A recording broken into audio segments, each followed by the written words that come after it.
L'information de 23 h sur RTI 1. Madame, monsieur, bonsoir. Les titres sommaires de ce journal.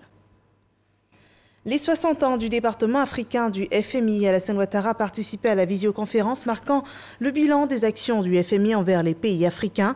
Le chef de l'État ivoirien a souhaité plus d'efforts pour soutenir les économies africaines en cette période de crise sanitaire. En Côte d'Ivoire, programme de rationnement de la fourniture en électricité par la CIE. Il est prévu 2 tranches pour la période du 10 au samedi 15 mai, de 6 h à 12 h ou de 12 h à 18 h pour le grand public. Pas de coupure annoncée pour le dimanche, des précisions au cours de cette édition. Lutte contre le travail des enfants dans la cacaoculture, 68 enfants et 24 personnes adultes interpellées dans le cadre d'une opération de répression menée dans la région de l'Anawa. Suivez dans ce journal le récit de Mahama Traoré. Bienvenue dans ce 23 h. Le département Afrique du Fonds monétaire international commémorait ce jour son 60e anniversaire. Le chef de l'État ivoirien Alassane Ouattara participait à la conférence virtuelle organisée à cette occasion en raison de la Covid-19. Alassane Ouattara, en sa qualité d'ancien président de ce département, a invité les partenaires au développement, le FMI et la Banque mondiale, à renforcer la représentativité du continent africain au Conseil d'administration du FMI, ainsi que le volume des financements aux pays africains et à s'adapter à un monde en pleine mutation pour offrir des réponses adaptées aux défis des pays africains. Une intervention que rapporte cet élément de Viviane Aïma. À l'occasion de la conférence marquant le 60e anniversaire du département Afrique du FMI, organisée ce lundi 10 mai au siège de l'institution financière internationale à Washington, le chef de l'État ivoirien, le président Alassane Ouattara, ancien directeur général adjoint du FMI, qui a eu en charge de 1984 à 1988 la direction du département Afrique de l'institution, a été invité à intervenir par visioconférence. Le chef de l'État a parlé des relations du FMI avec l'Afrique, saluant la fin du mur de méfiance vis-à-vis du FMI, observé désormais chez les dirigeants des pays africains. Il a émis néanmoins le vœu que le FMI fasse un plus grand effort pour soutenir les économies africaines confrontées aujourd'hui à une grave crise du fait de l'épidémie de la Covid-19. Madame la directrice générale, mesdames et messieurs, ce 60e anniversaire se déroule juste après la clôture des assemblées annuelles du printemps du FMI et de la Banque mondiale, dans un contexte marqué par la pandémie de la Covid-19. Nous avons connu en 2020, avec un taux de croissance mondiale de moins 3,3%, la pire récession en temps de paix depuis la Grande Dépression. En Afrique subsaharienne, ce fut la contre-performance la plus importante jamais enregistrée, avec une contraction de 1,9% et un revenu par habitant retombé à son niveau de 2013, voyez-vous. Le montant des besoins de financement en Afrique subsaharienne pour accroître les dépenses de lutte contre la pandémie et le terrorisme, maintenir des réserves suffisantes et accélérer la reprise économique est estimé sur les 5 prochaines années par le FMI à environ 425 milliards de dollars américains. Malgré les efforts de mobilisation de ressources intérieures et la contribution du secteur privé, les pays africains ne pourront malheureusement pas couvrir la totalité de ces besoins. Le FMI est devenu aujourd'hui un filet de sécurité pour l'Afrique avec ses 28 milliards de dollars US déjà décaissés et les 620 millions de dollars US d'allègement de la dette. Je salue les travaux en cours par le FMI en vue de la mise à disposition, comme lors de la crise financière de 2009, aux différents pays membres de 650 milliards de dollars d'allocations de tirages spéciaux, les DTS. dont 23 milliards de dollars US aux pays d'Afrique subsaharienne. Cela permettra à nos pays d'avoir de l'espace fiscal pour faire face aux besoins urgents pour le bien-être de nos populations. Toutefois, cela ne sera pas suffisant. Et il faudrait que dès à présent, car c'est le meilleur moment de le faire, les partenaires au développement, notamment le FMI et la Banque mondiale, augmentent de manière significative le volume des financements aux pays africains. L'actuel directeur Afrique du FMI, l'Éthiopien Abebe Aemro Selassie, et la directrice générale du Fonds monétaire international, la Bulgare Kristalina Ivanova Georgieva, sont également intervenus au cours de cette conférence anniversaire. Et autre activité, la présidence de la République. Ce lundi, le chef de l'État, Alassane Ouattara, y recevait deux personnalités de la sous-région, les ministres des Affaires étrangères du Libéria et du Ghana. Les échanges ont porté sur la coopération sous-régionale, mais aussi sur la réforme institutionnelle de la CEDEAO. Le compte-rendu d'audience avec Viviane Haïma. Le Libéria, solidaire de la Côte d'Ivoire face à l'attaque du camp militaire de Ndotré dans la commune d'Abobo, dans la nuit du mardi 20 avril au mercredi 21 avril. Attaque qui a été perpétrée par des assaillants, au nombre desquels plusieurs Libériens. Une délégation ministérielle libérienne conduite par le ministre des Affaires étrangères du Libéria a rendu visite ce lundi au président de la République, Alassane Ouattara, au palais présidentiel pour témoigner solidarité et soutien du gouvernement libérien. La délégation était porteuse d'un message du président George Weah à son homologue ivoirien. So we've come with a special message and a letter which we have delivered. Donc nous sommes venus transmettre un message de son Excellence Monsieur le Président de la République du Libéria, disant à son Excellence Monsieur le Président de la République de Côte d'Ivoire que le territoire donc du Libéria ne saurait servir de base arrière à aucune attaque visant la Côte d'Ivoire. Donc nous sommes venus exprimer notre solidarité et notre soutien au gouvernement et au peuple de Côte d'Ivoire. La délégation de la CEDEAO, qui a été reçue ce lundi 10 mai par le président de la République Alassane Ouattara au palais présidentiel, était conduite par la ministre des Affaires étrangères du Ghana, Shirley Ayorkor Botchwe. Le président de la commission de la CEDEAO, Jean-Claude Brou, participait également à cette audience dont l'objet était relatif au fonctionnement de l'organisation régionale africaine. We came to confer with His Excellency President Ouattara. Nous sommes venus voir son Excellence, Monsieur le Président de la République, pour aborder des questions relatives donc, aux réformes institutionnelles de la CEDEAO. Et également, nous avons abordé des préoccupations relatives à la réduction du fossé entre les populations des pays membres et l'institution de la CEDEAO. La présidence tournante de la CEDEAO est assurée pour l'exercice actuel par le président Nana Akufo-Addo du Ghana. Et sur le développement des actions au niveau agricole dans l'espace CEDEAO, une réunion s'est tenue sur la sécurité alimentaire, une problématique qui a réuni par visioconférence les ministres en charge de l'agriculture et de la sécurité alimentaire des pays membres, mobiliser les ressources, améliorer la nutrition et promouvoir l'agriculture durable. Voilà les engagements pris pour éliminer la faim et assurer la sécurité alimentaire. Noël Gagnon. C'est au tour du ministre d'État, ministre de l'Agriculture et du Développement rural de Côte d'Ivoire d'intervenir après les ministres de l'Agriculture du Bénin, de la Guinée et du Burkina Faso. Dans cette rencontre virtuelle entre les ministres de l'Agriculture des 16 pays de la CEDEAO, Communauté économique des États de l'Afrique de l'Ouest, à l'ordre du jour, une problématique. Comment accélérer l'opérationnalisation des réserves stratégiques de sécurité alimentaire au niveau régional et dans les États membres de la Communauté économique des États de l'Afrique de l'Ouest. Après les travaux et la lecture des conclusions, les ministres réagissent sur le contenu et partagent l'expérience.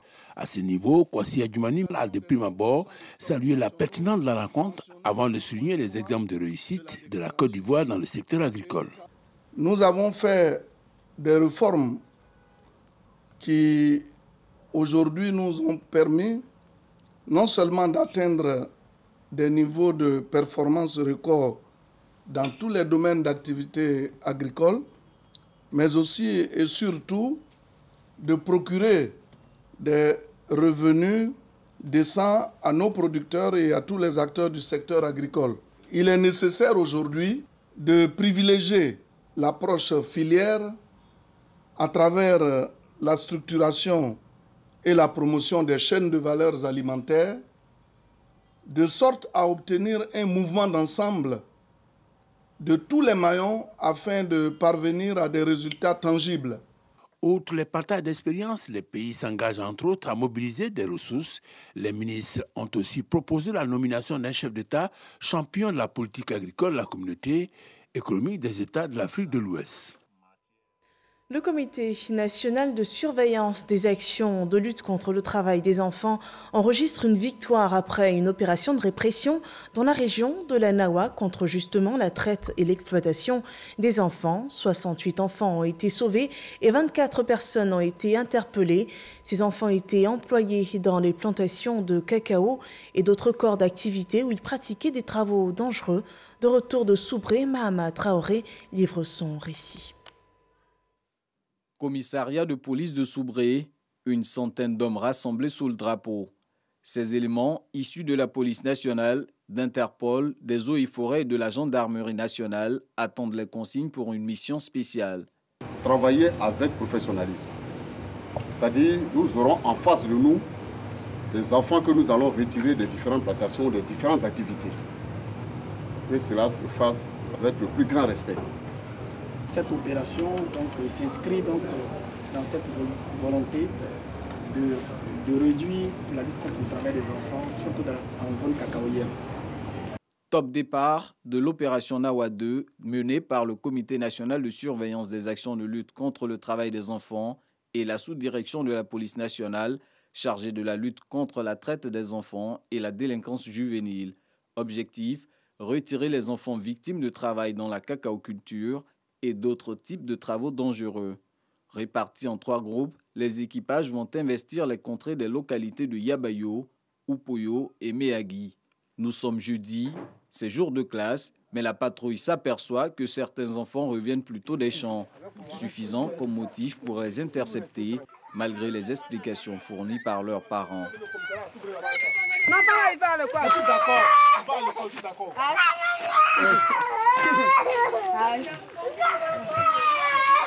La traque se poursuit, les forces de sécurité parcourent, bas-fonds rizicoles et champs de cacao.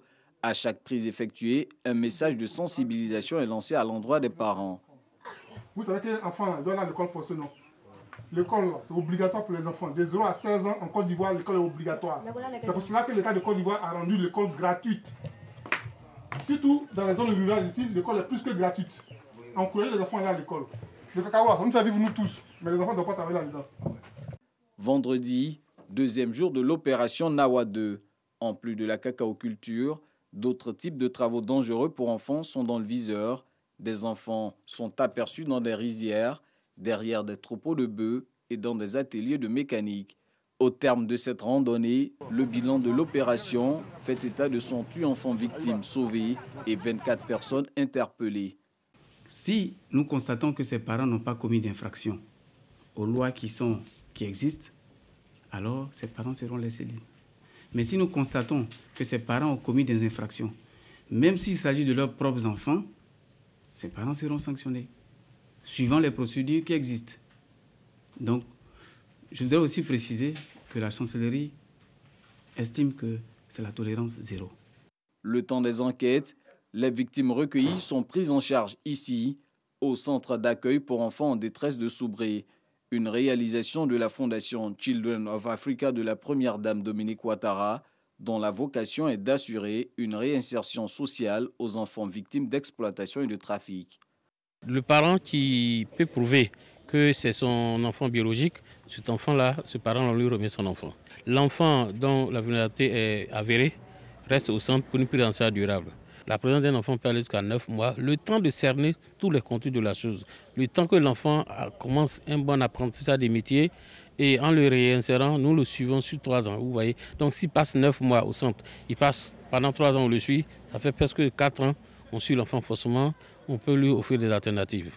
Depuis le début de l'année, la section de tribunal de Soubré a connu un seul procès lié au travail des enfants. La procédure s'est soldée par une condamnation à 20 années de prison ferme pour la personne inculpée. Voilà, il y a zéro tolérance en Côte d'Ivoire pour le travail des enfants. La place des enfants est à l'école, on ne cessera de le dire. Le ministère de l'Éducation nationale et de l'alphabétisation est engagé dans un dialogue direct avec les acteurs de l'école ivoirienne, syndicats, inspecteurs et éditeurs. Une grande consultation conduite par la ministre Mariatou Koné pour améliorer la collaboration avec ces acteurs pour une meilleure qualité de l'enseignement sur tout le territoire ivoirien. Grâce Kando. Une école de qualité avec des acteurs outillés et performants, tel est en substance le message délivré par la ministre Mariatou Koné aux inspecteurs, directeurs régionaux et départementaux du ministère de l'Éducation nationale et de l'alphabétisation au cours d'une rencontre de prise de contact. Mesdames et messieurs, les défis de l'école et de la formation initiale actuelle exigent de nous une certaine proactivité et un sens élevé des responsabilités.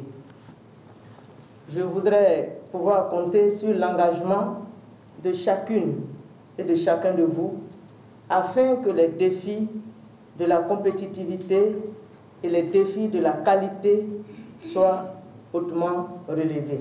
Pour cela, vous, les gestionnaires au quotidien du système, vous devez accentuer vos tâches de contrôle et d'encadrement.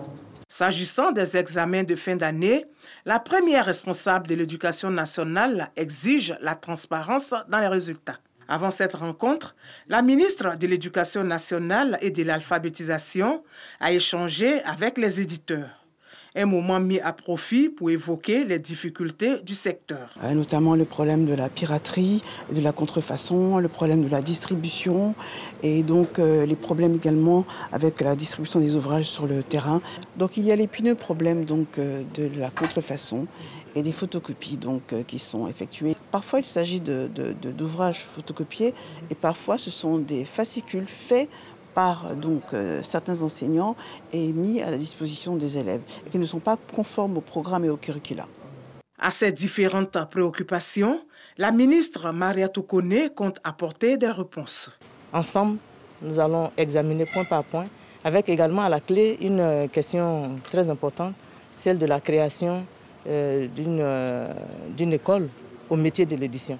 Pour la bonne marche du secteur de l'éducation nationale en Côte d'Ivoire, la ministre Mariatou Koné annonce des états généraux en juillet prochain. Les acteurs en charge du réseau de production de distribution de l'électricité sont à pied d'œuvre pour trouver une solution à la crise énergétique actuelle. En attendant, le rationnement de la fourniture de l'électricité s'impose. La CIE a ce jour présenté le programme de ce nouveau régime qui prévoit 2 tranches de coupure pour le grand public. Jean-Luc Bangbo nous en dit davantage. 6h à 12h, 12h à 18h. Telles sont les 2 plages horaires choisies pour appliquer le programme de rationnement d'électricité annoncé par la compagnie ivoirienne d'électricité CIE. Si un quartier, que ce soit Abidjan comme à l'intérieur, est rationné de 6h à 12h, à partir de 12h, ce quartier va avoir l'électricité. Et c'est dans un autre quartier que le rationnement va se faire. N'est pas concerné par ce rationnement la plage horaire entre 18h et 6h du matin. Tout est mis en œuvre pour éviter une interruption d'électricité la nuit. L'autre principe du rationnement, c'est le principe de plage alternée pour éviter qu'une zone ne soit touchée dans la même plage horaire jusqu'à la fin du programme. Si dans une zone donnée, votre plage de rationnement est de 6h à 12h, la première semaine, la semaine qui va suivre, votre plage de rationnement passe de 12h à 18h.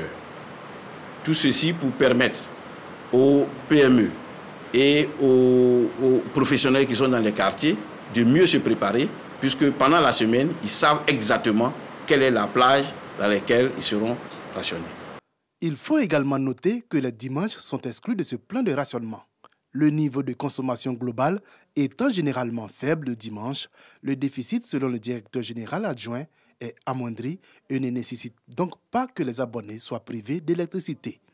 Un site web et un numéro vert seront communiqués ce mardi 11 mai afin de permettre à la population d'avoir des informations spécifiques à leur quartier en temps réel. Parlons de l'assainissement du secteur du transport en Côte d'Ivoire. La phase test de la vidéo-verbalisation est lancée. Elle durera entre 3 et 4 mois. Elle concerne 9 axes routiers à Abidjan et les automobilistes en infraction seront identifiés et recevront par SMS la notification de leur contravention. Didier Nguessan rapporte les faits. Un SMS ou un courrier électronique. Désormais, les automobilistes recevront par ces canaux la notification des infractions au code de la route. Il s'agit de la vidéo-verbalisation dont la phase test est entrée en vigueur depuis le 6 mai à Abidjan. L'objectif est de sensibiliser les automobilistes au respect du code de la route avec en prime la réduction du nombre d'accidents. À l'entrée en vigueur du projet, 74 sites accidentogènes qui seront couverts sur l'ensemble du Grand Abidjan, nous aurons à déployer sur le Grand Abidjan exactement 173 radars et une quarantaine de radars pédagogiques. L'administration est capable aujourd'hui de savoir quel comportement ils ont sur la voie publique et de leur adresser les mises en garde respectives. Dans ce centre de gestion intégrée de la mobilité, les opérateurs font le monitoring des infractions, identifient les automobilistes chauffards. Ensuite, la police spéciale de la sécurité routière qualifie et approuve l'infraction. Un procès-verbal est enfin notifié aux contrevenants. Il y a tellement d'accidents ces temps-ci que le ministre demande le civisme, beaucoup de civisme aux automobilistes dans sa politique globale de dématérialisation de tout le système de transport. On ne peut pas complètement arrêter les accidents, mais on peut diminuer au maximum les accidents. Tout un dispositif d'investigation pour dissuader, entre autres, du non-respect des feux tricolores, des excès de vitesse ou de visites techniques non effectuées.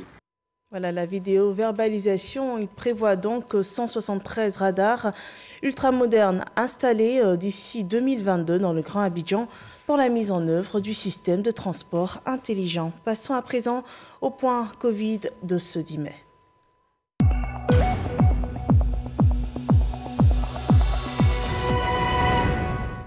Ce lundi, un seul cas de Covid-19 est enregistré en Côte d'Ivoire. Le bilan présente également 27 nouvelles guérisons et aucun cas de décès, ce qui renvoie à un total de 46 443, le nombre de cas confirmés dans le pays, avec 291 décès et 278 cas actifs.